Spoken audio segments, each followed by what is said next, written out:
Esther. Chapter 1.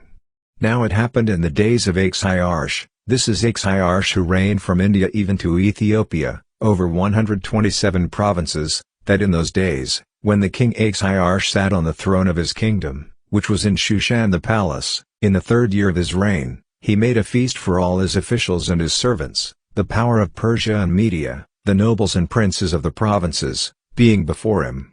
He displayed the riches of his glorious kingdom and the honor of his excellent majesty many days, even 180 days. When these days were fulfilled, the king made a 7-day feast for all the people who were present in Shushan the palace, both great and small, in the court of the garden of the king's palace.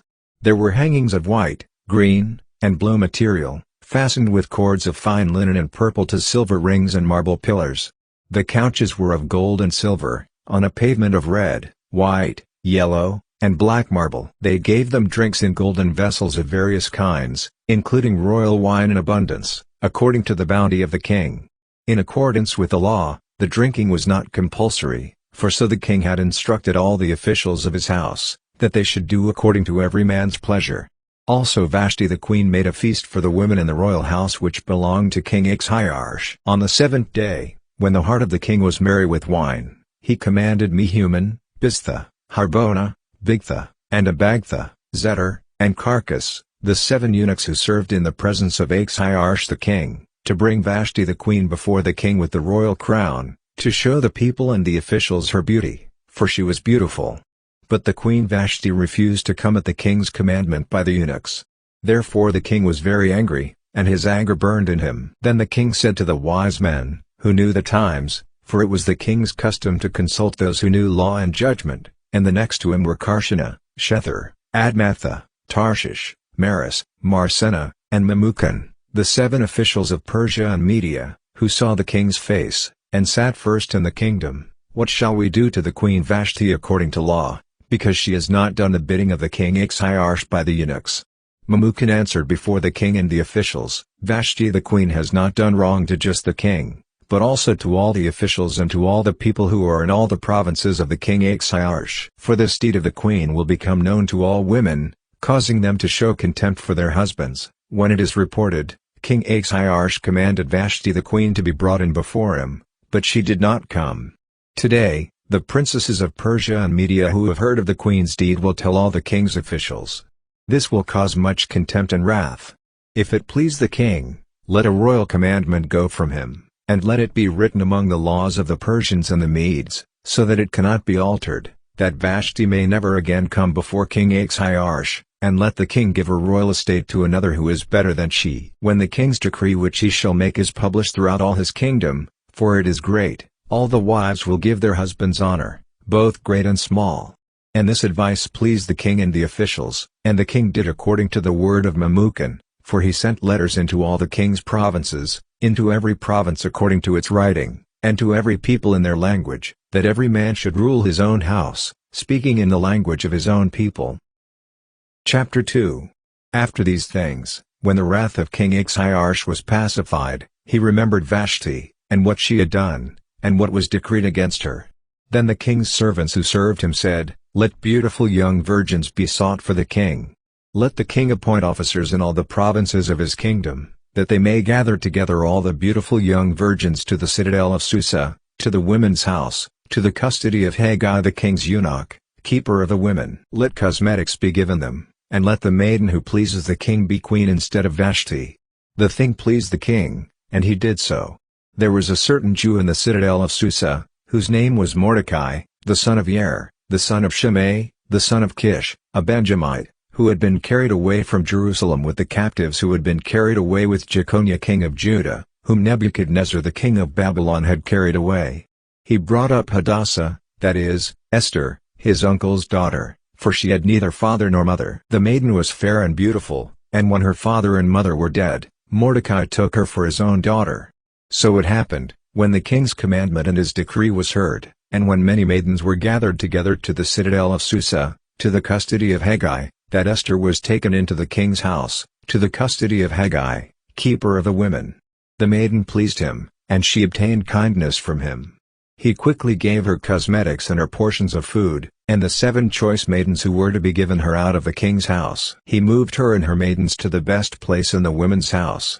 Esther had not made known her people nor her relatives, because Mordecai had instructed her that she should not make it known. Mordecai walked every day in front of the court of the women's house, to find out how Esther did, and what would become of her. Each young woman's turn came to go into King Ahasuerus after her purification for 12 months, for so were the days of their purification accomplished, 6 months with oil of myrrh, and 6 months with sweet fragrances and with preparations for beautifying women. The young woman then came to the king like this: whatever she desired was given her to go with her out of the women's house to the king's house. In the evening she went, and on the next day she returned into the second women's house, to the custody of Shashgaz, the king's eunuch, who kept the secondary wives. She came into the king no more, unless the king delighted in her, and she was called by name. Now when the turn of Esther, the daughter of Abihail the uncle of Mordecai, who had taken her for his daughter, came to go into the king, she required nothing but what Haggai the king's eunuch, the keeper of the women, advised. Esther obtained favor in the sight of all those who looked at her. So Esther was taken to King Ahasuerus into his royal house in the 10th month, which is the month Tebeth, in the 7th year of his reign. The king loved Esther more than all the women, and she obtained favor and kindness in his sight more than all the virgins, so that he set the royal crown on her head, and made her queen instead of Vashti. Then the king made a great feast for all his officials and his servants, even Esther's feast, and he proclaimed a holiday in the provinces, and gave gifts according to the king's bounty. When the virgins were gathered together the second time, Mordecai was sitting in a king's gate. Esther had not yet made known her relatives nor her people, as Mordecai had commanded her, for Esther obeyed Mordecai, like she did when she was brought up by him. In those days, while Mordecai was sitting in the king's gate, 2 of the king's eunuchs, Bigthan and Teresh, who were doorkeepers, were angry, and sought to lay hands on the king Ahasuerus. This thing became known to Mordecai, who informed Esther the queen, and Esther informed the king in Mordecai's name. When this matter was investigated, and it was found to be so, they were both hanged on a tree, and it was written in the book of the Chronicles in the king's presence. Chapter 3. After these things King Ahasuerus promoted Haman the son of Hammedatha the Agagite, and advanced him, and set his seat above all the officials who were with him. All the king's servants who were in the king's gate bowed down, and paid homage to Haman, for the king had so commanded concerning him. But Mordecai did not bow down or pay him homage. Then the king's servants, who were in the king's gate, said to Mordecai, "Why do you disobey the king's commandment?" Now it came to pass, when they spoke daily to him, and he did not listen to them, that they told Haman, to see whether Mordecai's reason would stand, for he had told them that he was a Jew. When Haman saw that Mordecai did not bow down, nor pay him homage, Haman was full of wrath. But he scorned the thought of laying hands on Mordecai alone, for they had made known to him Mordecai's people. Therefore Haman sought to destroy all the Jews who were throughout the whole kingdom of Ahasuerus, even Mordecai's people. In the 1st month, which is the month Nisan, in the 12th year of King Ahasuerus, they cast pure, that is, the lot, before Haman from day to day, and from month to month, and chose the 12th month, which is the month Adar. Haman said to King Ahasuerus, "There is a certain people scattered abroad and dispersed among the peoples in all the provinces of your kingdom, and their laws are different than other peoples. They do not keep the king's laws. Therefore it is not for the king's profit to allow them to remain. If it pleases the king, let it be written that they be destroyed, and I will pay 10,000 talents of silver into the hands of those who are in charge of the king's business, to bring it into the king's treasuries." The king took his ring from his hand, and gave it to Haman the son of Hammedatha the Agagite, the Jews' enemy. The king said to Haman, "The silver is given to you, the people also, to do with them as it seems good to you." Then the king's scribes were called in on the 1st month, on the 13th day of the month, and all that Haman commanded was written to the king's satraps, and to the governors who were over every province, and to the officials of every people, to every province according its writing, and to every people in their language. It was written in the name of King Ahasuerus, and it was sealed with the king's ring. Letters were sent by couriers into all the king's provinces, to destroy, to kill, and to cause to perish, all Jews, both young and old, little children and women, in one day, even on the 13th day of the 12th month, which is the month Adar, and to plunder their possessions. A copy of the letter, that the decree should be given out in every province, was published to all the peoples, that they should be ready against that day. The couriers went forth in haste by the king's commandment, and the decree was given out in the citadel of Susa. The king and Haman sat down to drink, but the city of Shushan was perplexed. Chapter 4. Now when Mordecai found out all that was done, Mordecai tore his clothes, and put on sackcloth with ashes, and went out into the midst of the city, and wailed loudly and bitterly. He came even before the king's gate, for no one is allowed inside the king's gate clothed with sackcloth. In every province, wherever the king's commandment and his decree came, there was great mourning among the Jews, and fasting, and weeping, and wailing, and many lay in sackcloth and ashes. Esther's maidens and her eunuchs came and told her this, and the queen was exceedingly grieved. She sent clothing to Mordecai, to replace his sackcloth, but he did not receive it. Then Esther called for Hathach, one of the king's eunuchs, whom he had appointed to attend her, and commanded him to go to Mordecai, to find out what this was, and why it was. So Hathach went out to Mordecai, to City Square which was before the king's gate. Mordecai told him of all that had happened to him, and the exact sum of the money that Haman had promised to pay to the king's treasuries for the destruction of the Jews.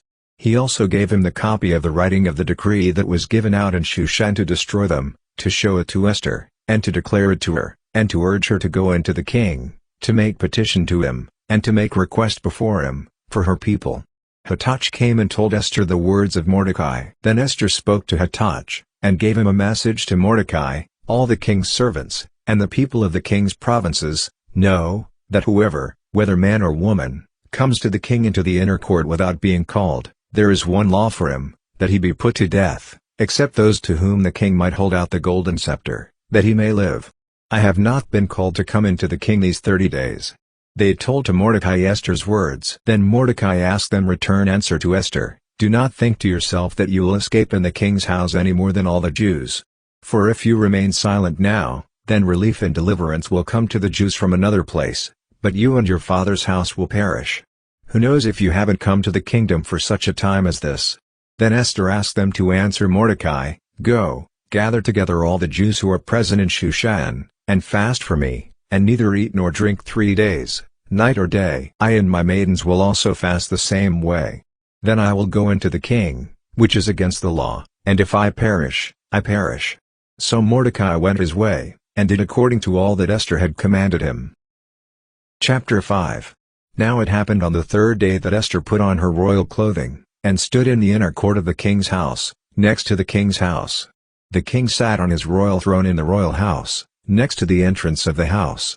When the king saw Esther the queen standing in the court, she obtained favor in his sight, and the king held out to Esther the golden scepter that was in his hand. So Esther came near, and touched the top of the scepter. Then the king asked her, what would you like, Queen Esther? What is your request? It shall be given you even to the half of the kingdom. Esther said, if it seems good to the king, let the king and Haman come today to the banquet that I have prepared for him. Then the king said, bring Haman quickly, so that it may be done as Esther has said. So the king and Haman came to the banquet that Esther had prepared. The king said to Esther at the banquet of wine, what is your petition? It shall be granted you. What is your request? Even to the half of the kingdom it shall be performed. Then Esther answered and said, my petition and my request is this. If I have found favor in the sight of the king, and if it please the king to grant my petition and to perform my request, let the king and Haman come to the banquet that I will prepare for them, and I will do tomorrow as the king has said. Then Haman went out that day joyful and glad of heart, but when Haman saw Mordecai in the king's gate, that he did not stand up nor move for him, he was filled with wrath against Mordecai. Nevertheless Haman restrained himself, and went home. There, he sent and called for his friends and Zeresh his wife. Haman recounted to them the glory of his riches, the multitude of his children, all the things in which the king had promoted him, and how he had advanced him above the officials and servants of the king. Haman also said, yes, Esther the queen let no man come in with the king to the banquet that she had prepared but myself, and tomorrow I am also invited by her together with the king. Yet all this avails me nothing, so long as I see Mordecai the Jew sitting at the king's gate. Then Zeresh his wife and all his friends said to him, let a gallows be made 73 feet 8 inches high, and in the morning speak to the king about hanging Mordecai on it. Then go in merrily with the king to the banquet. This pleased Haman, so he had the gallows made. Chapter 6. On that night, the king couldn't sleep. He commanded the book of records of the Chronicles to be brought, and they were read to the king. It was found written that Mordecai had told of Bigthana and Teresh, two of the king's eunuchs, who were doorkeepers, who had tried to lay hands on the king Ahasuerus. The king said, "What honor and dignity has been bestowed on Mordecai for this?" Then the king's servants who attended him said, "Nothing has been done for him." The king said, "Who is in the court?" Now Haman had come into the outer court of the king's house, to speak to the king about hanging Mordecai on the gallows that he had prepared for him. The king's servants said to him, "Look, Haman stands in the court." The king said, "Let him come in." So Haman came in. The king said to him, "What shall be done to the man whom the king delights to honor?" Now Haman said in his heart, "Who would the king delight to honor more than myself?" Haman said to the king, "For the man whom the king delights to honor, let royal clothing be brought which the king uses to wear, and the horse that the king rides on, and on the head of which a crown royal is set. And let the clothing and the horse be delivered to the hand of one of the king's most noble officials, and let him clothe the man whom the king delights to honor with them, and have him ride on horseback through the city square, and proclaim before him, 'Thus shall it be done to the man whom the king delights to honor.'"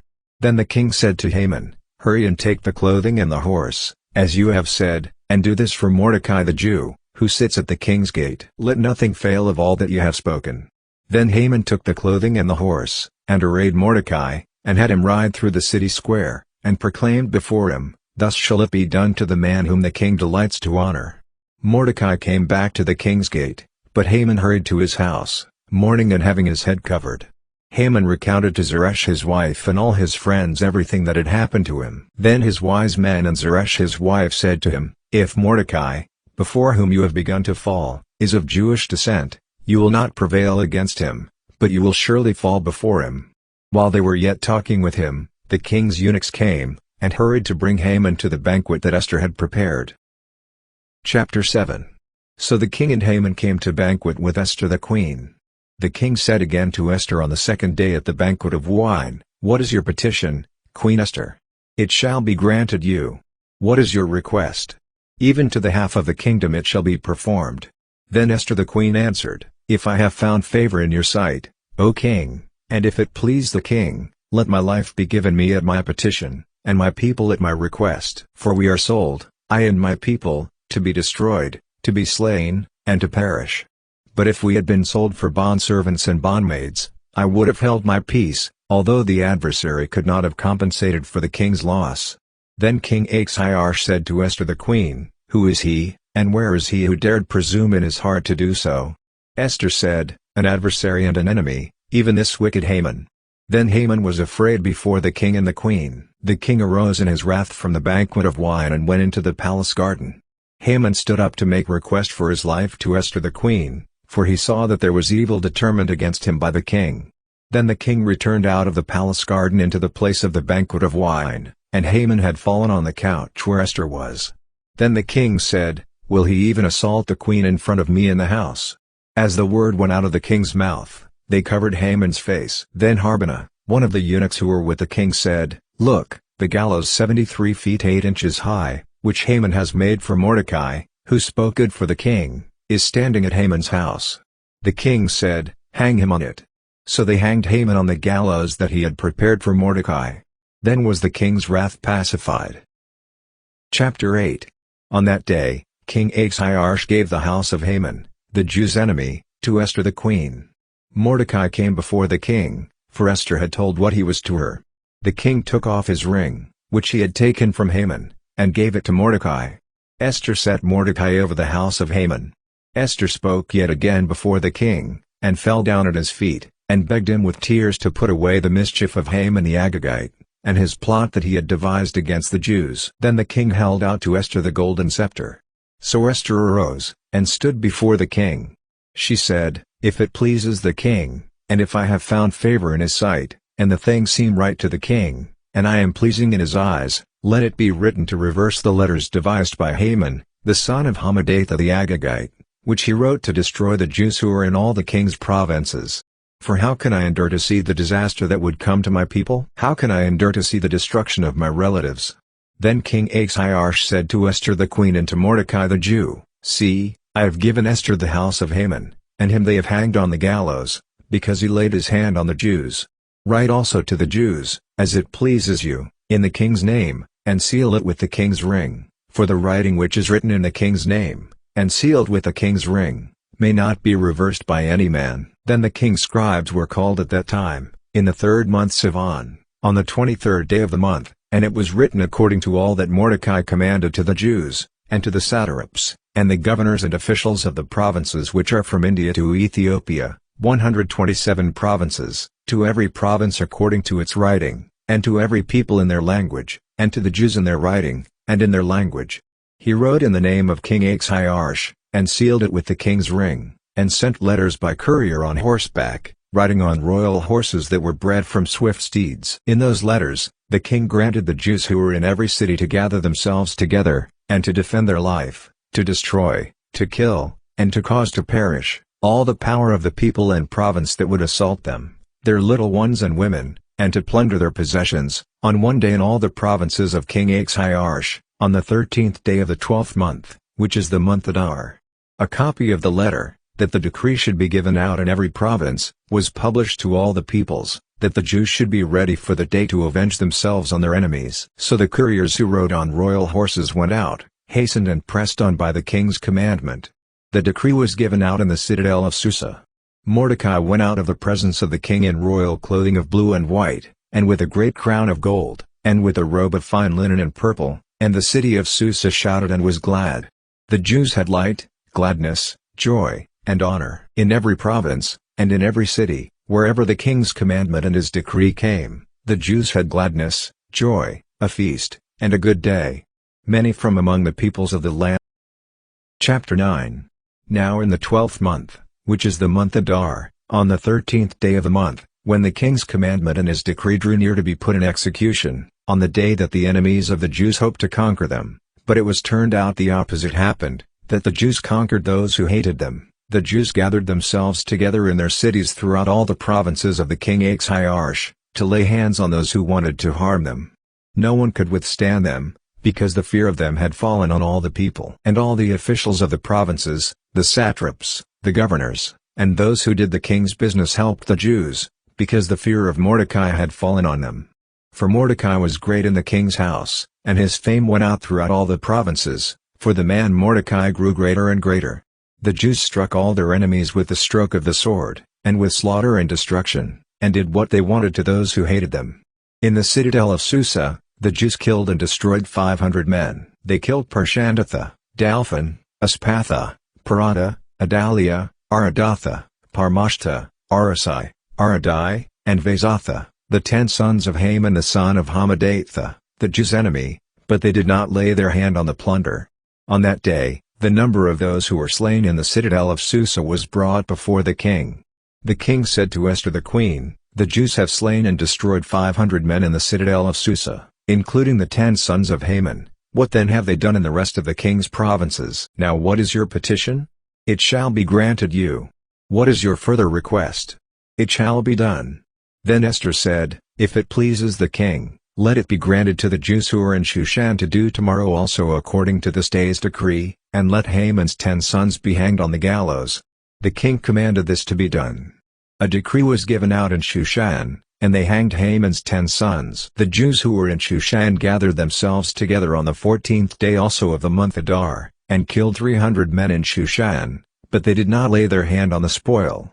The other Jews who were in the king's provinces gathered themselves together, defended their lives, had rest from their enemies, and killed 75,000 of those who hated them, but they did not lay their hand on the plunder. This was done on the 13th day of the month Adar, and on the 14th day of that month they rested and made it a day of feasting and gladness. But the Jews who were in Shushan assembled together on the 13th and on the 14th days of the month, and on the 15th day of that month, they rested, and made it a day of feasting and gladness. Therefore the Jews of the villages, who live in the unwalled towns, make the 14th day of the month Adar a day of gladness and feasting, a good day, and a day of sending presents of food to one another. Mordecai wrote these things, and sent letters to all the Jews who were in all the provinces of the king Ahasuerus, both near and far, to enjoin them that they should keep the 14th and 15th days of the month Adar yearly, as the days in which the Jews had rest from their enemies, and the month which was turned to them from sorrow to gladness, and from mourning into a good day, that they should make them days of feasting and gladness, and of sending presents of food to one another, and gifts to the needy. The Jews accepted the custom that they had begun, as Mordecai had written to them, because Haman the son of Hammedatha, the Agagite, the enemy of all the Jews, had plotted against the Jews to destroy them, and had cast Pur, that is the lot, to consume them, and to destroy them. But when this became known to the king, he commanded by letters that his wicked device, which he had devised against the Jews, should return on his own head, and that he and his sons should be hanged on the gallows. Therefore they called these days Purim, from the word pure. Therefore because of all the words of this letter, and of that which they had seen concerning this matter, and that which had come to them, the Jews established, and imposed on themselves, and on their descendants, and on all those who joined themselves to them, so that it should not fail, that they would keep these 2 days according to what was written, and according to its appointed time, every year, and that these days should be remembered and kept throughout every generation, every family, every province, and every city, and that these days of Purim should not fail from among the Jews, nor the memory of them perish among their descendants. Then Esther the queen, the daughter of Abihail, and Mordecai the Jew, wrote with all authority to confirm this second letter of Purim. He sent letters to all the Jews, to the 127 provinces of the kingdom of Ahasuerus, with words of peace and truth, to confirm these days of Purim in their appointed times, as Mordecai the Jew and Esther the queen had decreed, and as they had imposed upon themselves and their descendants, in the matter of the fastings and their cry. The commandment of Esther confirmed these matters of Purim, and it was written in the book. Chapter 10. King Ahasuerus laid a tribute on the land, and on the islands of the sea. All the acts of his power and of his might, and the full account of the greatness of Mordecai, to which the king advanced him, aren't they written in the book of the Chronicles of the kings of Media and Persia? For Mordecai the Jew was next to King Ahasuerus, and great among the Jews, and accepted by the multitude of his brothers, seeking the good of his people, and speaking peace to all his descendants, and became Jews, for the fear of the Jews was fallen on them.